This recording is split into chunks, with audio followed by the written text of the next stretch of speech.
ವಿಶೇಷವಾಗಿ ಕಲ್ಯಾಣ ಕರ್ನಾಟಕಕ್ಕೆ ಹೆಚ್ಚಿನ ಆದ್ಯತೆಯನ್ನು ಕೊಟ್ಟಿದ್ದೇವೆ. ಭರವಸೆ ಕೊಟ್ಟಂತೆ ಪ್ರತಿ ವರ್ಷ 5,000 ಕೋಟಿ ರೂಪಾಯಿ ಅನುದಾನ ಮೀಸಲಿಕ್ಕಿದ್ದೇವೆ. ಶಿಕ್ಷಣಕ್ಕೆ, ಆರೋಗ್ಯಕ್ಕೆ ಹೆಚ್ಚಿನ ಒತ್ತನ್ನು ಕೊಟ್ಟಿದ್ದೇವೆ. ಮೂಲಭೂತ ಸೌಕರ್ಯ ಅದರ ಅಭಿವೃದ್ಧಿ ಮಾಡಲಿಕ್ಕೆ ಸಾಕಷ್ಟು ಶ್ರಮ ಮಾಡ್ತಾ ಇದ್ದೇವೆ. ಬೀದರ್ ಜಿಲ್ಲೆ ಸಹಿತ ಅಭಿವೃದ್ಧಿ ಪಥದತ್ತ ಹೋಗ್ತಾ ಇದೆ. ಇವತ್ತು ಇಡೀ ದೇಶದಲ್ಲಿ ಕರ್ನಾಟಕದ ತಲಾದಾಯ ಎಲ್ಲಕ್ಕಿಂತ ಜಾಸ್ತಿ ಇದೆ ಅಂತ ಹೇಳಿದ್ರೆ ಅದಕ್ಕೆ ಮೂಲ ಕಾರಣ ನಮ್ಮ ಸರ್ಕಾರ.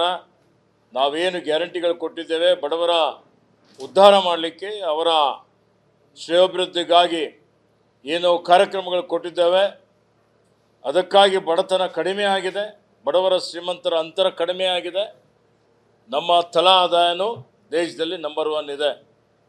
ದೇಶದಲ್ಲಿ ಇಷ್ಟೇ ಅಲ್ಲ, ಇಡೀ ವಿಶ್ವದಾದ್ಯಂತ ಸಹಿತ ನಾವು ಕೊಟ್ಟಂಥ ಬಡವರ ಕಾರ್ಯಕ್ರಮಗಳು ಚರ್ಚೆಯಲ್ಲಿದ್ದಾವೆ ಅನ್ನುವಂಥ ಒಂದು ಮಾತನ್ನು ಇಲ್ಲಿ ಹೇಳಿಕೆ ಬಯಸ್ತಾ ಇದ್ದೀನಿ. ನಮ್ಮ ನೆಚ್ಚಿನ ಮುಖ್ಯಮಂತ್ರಿಗಳಾದಂಥ ಮಾನ್ಯ ಸಿದ್ದರಾಮಯ್ಯಜಿಯವರು ಇವತ್ತು ಅವರ ನಾಯಕತ್ವದಲ್ಲಿ ಮಾನ್ಯ ಉಪಮುಖ್ಯಮಂತ್ರಿಗಳು ಎಲ್ಲ ನಮ್ಮ ಸಚಿವ ಸಂಪುಟದ ಸದಸ್ಯರುಗಳು ಇವತ್ತೆಲ್ಲರೂ ಸೇರಿ 1.5 ವರ್ಷಗಳವರೆಗೆ ಸ್ಥಗಿತಗೊಂಡಿದ್ದಂಥ ಬೀದರ್ನ ವಿಮಾನಯಾನ ಏನು ಇವತ್ತು ಮತ್ತೆ ಪುನರಾರಂಭ ಮಾಡಿದ್ದೇವೆ. ಪುನರಾರಂಭ ಮಾಡಿ ಈಗಾಗಲೇ ಸುಮಾರು 9 ತಿಂಗಳಾಗಿದೆ. ಮತ್ತೆ ಮುಂದಿನ ವರ್ಷವೂ ಇದಕ್ಕೆ ಏನು ಸಹಾಯಧನ ಕೊಡಬೇಕಾಗಿದೆ ಮಾತನಾಡಿ ಅದನ್ನು ಮುಂದುವರಿಸ್ತೇವೆ ಅನ್ನುವಂಥ ಮಾತನ್ನು ಬೀದರ್ ಜಿಲ್ಲೆ ಜನರಿಗೆ ಹೇಳಲಿಕ್ಕೆ ಇಷ್ಟಪಡ್ತಾ ಇದ್ದೇನೆ. ಇವತ್ತು ಎಲ್ಲ ಕ್ಷೇತ್ರಗಳಲ್ಲಿ, ಅದರಲ್ಲಿ ಶಿಕ್ಷಣದಲ್ಲಿ ವಿಶೇಷವಾಗಿ 5 ಮೊರಾರ್ಜಿ ದೇಸಾಯಿ ಶಾಲೆಗಳಿಗೆ ಇವತ್ತು ಸುಮಾರು 100 ಕೋಟಿ ರೂಪಾಯಿ ವೆಚ್ಚದಲ್ಲಿ ಹೊಸದಾಗಿ ನಾವು ಅದಕ್ಕೆ ಕಟ್ಟಡಕ್ಕೆ ಅನುದಾನ ಮಂಜೂರಾತಿ ಮಾಡಿದ್ದೇವೆ. ಟೆಂಡರ್ ಆಗಿದೆ, ಅದಕ್ಕೆ ಈಗ ಪ್ರಾರಂಭ ಆಗ್ತಾ ಇದೆ. ಅದರ ಜೊತೆಯಲ್ಲಿ ಮಾನ್ಯ ಮುಖ್ಯಮಂತ್ರಿಗಳ ವಿಶೇಷ ಅನುದಾನ ಜಿಲ್ಲೆಯ ಎಲ್ಲ ಮತಕ್ಷೇತ್ರಗಳಿಗೆ ಕೊಟ್ಟಿದ್ದಾರೆ. 200 ಕೋಟಿ ರೂಪಾಯಿ. 200 ಕೋಟಿ ರೂಪಾಯಿಯ ಒಂದು ಏನು ಕ್ರಿಯಾಯೋಜನೆ ಇದೆ, ಆ ಕ್ರಿಯಾಯೋಜನೆ ಪ್ರಾರಂಭ ಆಗ್ತಾ ಇದೆ. ಈಗಾಗಲೇ ಸಲ್ಲಿಸಿದ್ದಾರೆ ಶಾಸಕರು. ಕೆಲವೊಂದು ಕಡೆ ಟೆಂಡರ್ ಆಗಿದೆ. ಆ ಕಾಮಗಾರಿಗಳನ್ನು ಇವತ್ತು ಪ್ರಾರಂಭ ಮಾಡ್ತಾ ಇದ್ದೇವೆ. ಸೇತುವೆಗಳಿಗೆ ಅನುದಾನ ತಂದಿದ್ದೇವೆ. ವಿದ್ಯುತ್ ಕ್ಷೇತ್ರದಲ್ಲಿ ಒಂದು ಕ್ರಾಂತಿಯನ್ನೇ ಮಾಡ್ತಾ ಇದ್ದೇವೆ. ಸುಮಾರು 14 ಇವತ್ತು ನಾವು ವಿದ್ಯುತ್ ಕೇಂದ್ರಗಳನ್ನು, ಅಂದರೆ ಟ್ರಾನ್ಸ್ಮಿಷನ್ ಸೆಂಟರ್ಸ್ ಲೈನ್ಗಳನ್ನು 110 KV ಮತ್ತು 220 KV, 400 KV ಇವತ್ತು ಸಾಮರ್ಥ್ಯದ ವಿದ್ಯುತ್ ಕೇಂದ್ರಗಳನ್ನು ಪ್ರಾರಂಭ ಮಾಡಲಿಕ್ಕೆ ಇವತ್ತು ಸಿದ್ಧತೆಯನ್ನು ಮಾಡಿಕೊಂಡು ಮಂಜೂರಾತಿಯನ್ನು ಮಾಡಿಸಿದ್ದೇವೆ. 5 ಕಡೆ ಈಗಾಗಲೇ ಟೆಂಡರ್ ಆಗಿದೆ 100 ಕೋಟಿ ರೂಪಾಯಿ ವೆಚ್ಚದಲ್ಲಿ. ಆ ಕಾಮಗಾರಿಯನ್ನು ಇವತ್ತು ಪ್ರಾರಂಭ ಮಾಡ್ತಾ ಇದ್ದೇವೆ. ಅದರ ಜೊತೆಯಲ್ಲಿ ನೀರಾವರಿ ಯೋಜನೆಯಲ್ಲಿ ಏನು 550 ಕೋಟಿ ರೂಪಾಯಿ ಕಾಮಗಾರಿ ಈಗಾಗಲೇ ಪ್ರಾರಂಭ ಮಾಡಿದ್ದೇವೆ, ಪ್ರಗತಿಯಲ್ಲಿದೆ. ಇವತ್ತು ಜಿಲ್ಲಾ ಸಂಕೀರ್ಣ ಕಾಮಗಾರಿ ಪ್ರಗತಿಯಲ್ಲಿದೆ. ಎಲ್ಲ ಕಡೆ ಕಲ್ಯಾಣ ಕರ್ನಾಟಕ ಅಭಿವೃದ್ಧಿ ಮಂಡಳಿ ನಿಧಿಯಿಂದ ಅನುದಾನ ಬಂದಂಥದ್ದು ರಿಂಗ್ ರೋಡ್ ಇರ್ಬೋದು, ಇವತ್ತು ಬಾಲ್ಕಿ ಆಸ್ಪತ್ರೆ ಇರ್ಬೋದು, ಕ್ರೀಡಾಂಗಣ ಇರ್ಬೋದು, ಅವೆಲ್ಲವೂ ಪ್ರಗತಿಯಲ್ಲಿದ್ದಾವೆ.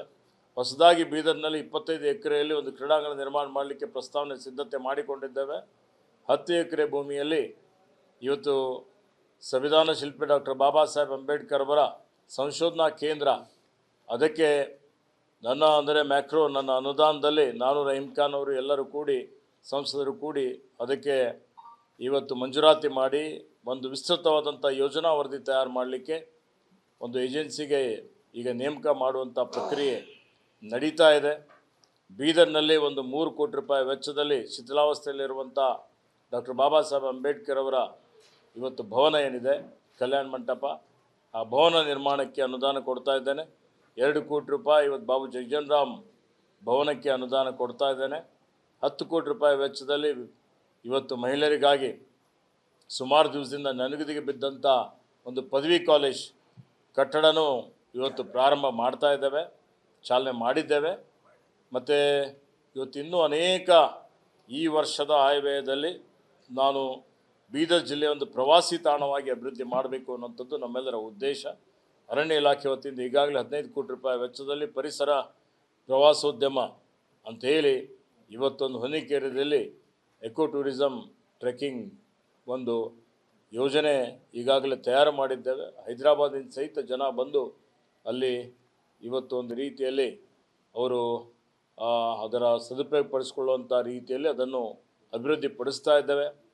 ಕರೇಜ್ಗೆ ಈಗಾಗಲೇ ಜಿಲ್ಲಾಧಿಕಾರಿಗಳು ನನ್ನ ಜೊತೆಯಲ್ಲಿ ಸಂಪರ್ಕ ಮಾಡಿದ್ದಾರೆ.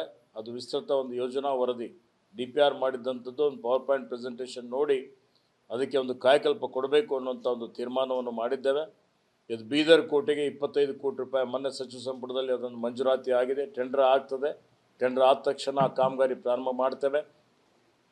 ಪಾಪ್ನಾಜ್ಗೆ 22 ಕೋಟಿ ರೂಪಾಯಿ ಸಂಸದ ಸಾಗರ್ ಖಂಡ್ರೆ ಅವರು ಪ್ರಯತ್ನ ಮಾಡಿದ್ದಾರೆ, ಶ್ರಮ ಮಾಡಿದ್ದಾರೆ. ಅದಕ್ಕೆ 7ನೇ ತಾರೀಕಿಗೆ ಫೆಬ್ರವರಿಗೆ ಅದಕ್ಕೆ ಶಂಕುಸ್ಥಾಪನೆ ಮಾಡ್ತಾ ಇದ್ದೇವೆ. ಆ ಕಾಮಗಾರಿಯನ್ನು ಪ್ರಾರಂಭ ಮಾಡ್ತೇವೆ. ಅನುಭವ ಮಂಟಪಕ್ಕೆ ಈಗಾಗಲೇ ಸುಮಾರು 400 ಕೋಟಿ ರೂಪಾಯಿ ಖರ್ಚು ಮಾಡಿದ್ದೇವೆ.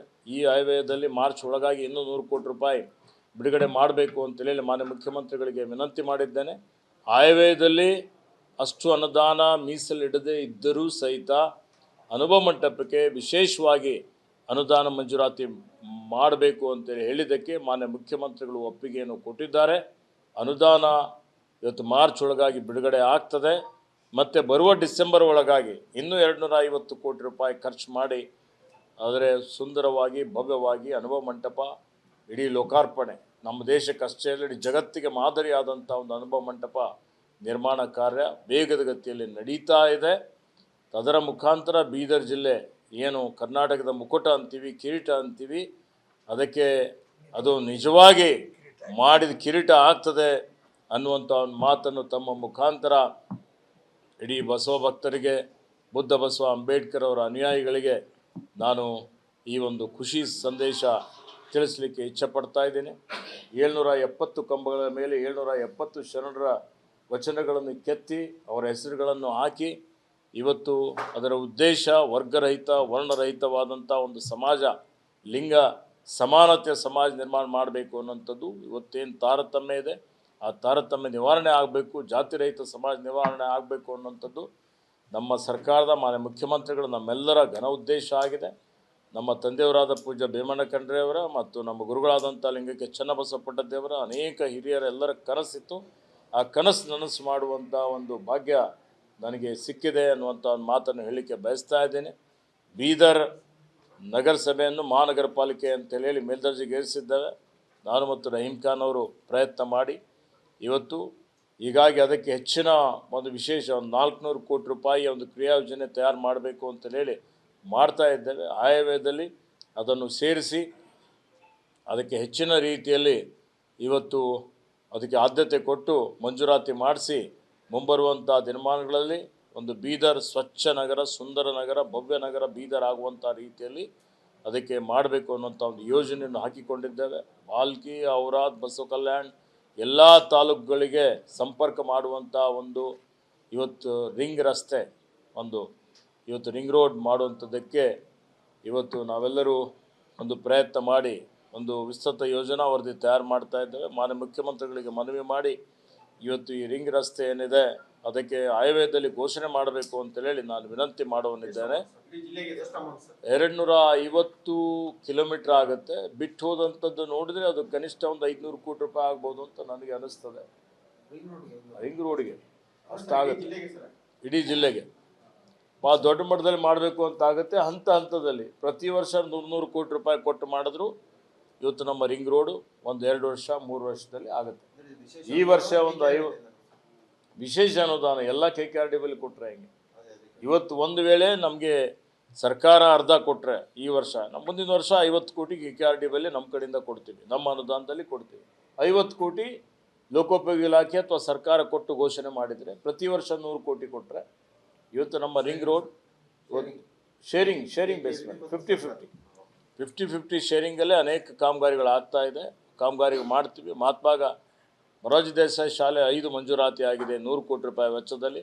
500 ಎಲ್ಲ ಇಡೀ ಜಿಲ್ಲೆ ಸೇರಿಸ್ಕೊಂಡು ಕಟ್ಟಡಕ್ಕೆ ಹೊಸದಾಗಿ 3 ಶಾಲೆ ಈಗಾಗಲೇ ಬಾಲ್ಕಿಯಲ್ಲಿ 2, ಬೀದರ್ ನಾರ್ತಲ್ಲಿ 1 ಈ ವರ್ಷ ಪ್ರಾರಂಭ ಮಾಡಿದ್ದೇವೆ. ಒಂದು ಬಾಲ್ಕಿಯಲ್ಲಿ ಮೇಲ್ದರ್ಜೆಗೆ ಏರಿಸಿದ್ದೇವೆ, PUC ಅವರಿಗೆ ಮಾಡಿದ್ದೇವೆ. ಅಲ್ಪಸಂಖ್ಯಾತರಿಗೆ ವಸತಿ ಶಾಲೆ ಮಂಜೂರಾತಿ ಮಾಡಿದ್ದೇವೆ.